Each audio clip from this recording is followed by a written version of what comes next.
Fadwa, as we speak to the humanitarian crisis in the Gaza Strip, talk to us about the scope of the environmental damage also that has been leveled. I think the scope of damage is catastrophic. The best description that I could find for this is the collapse of the ecosystem. Everything has been affected. The water, the soil, the land. If we look at each sector and the devastation of it, it is humongous. If we talk about the contamination of coastal water, the marine, the soil contamination from the bombardment, from decomposed bodies, the toxic in there. Agriculture, the fruit basket of there is a sector called Wadi Gaza that is the fruit basket of Gaza. Used to be the fruit basket of Gaza. It's been destroyed. Sewage running through the streets. So you can imagine the devastation that is leaving for years and years, if not decades, on the environment.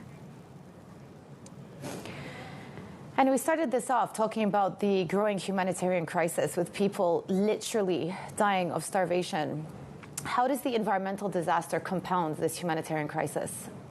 Well, and if you look at each sector, for example, like the water sector, 97% of the water is not safe to drink in Gaza.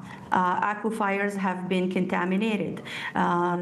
Fuel, there's a shortage of fuel. This is affecting the desalination plants for the pumping of the sewage water, also for the water itself.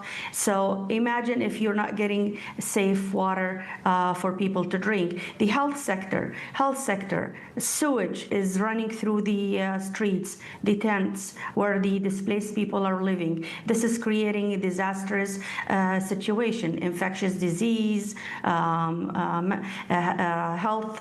health situation. People are complaining of diseases that they have not been witnessed before, the insects.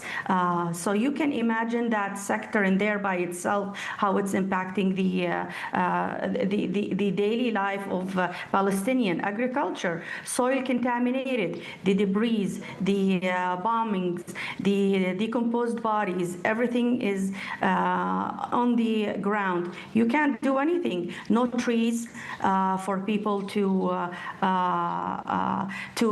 actually enjoy being in there because everything has been destroyed, actually. So imagine the amount of destruction on every single little sector in there. The marine life, we know that Gazans depended a lot on the marine life. The sea is polluted with the sewage water running into this. So this is, of course, creating, there are no other sources for them to sustain this humanitarian crisis on top of the lack of food that they've been not been getting and the closure of the crossings. So you can imagine the impact that is creating on the humanitarian level.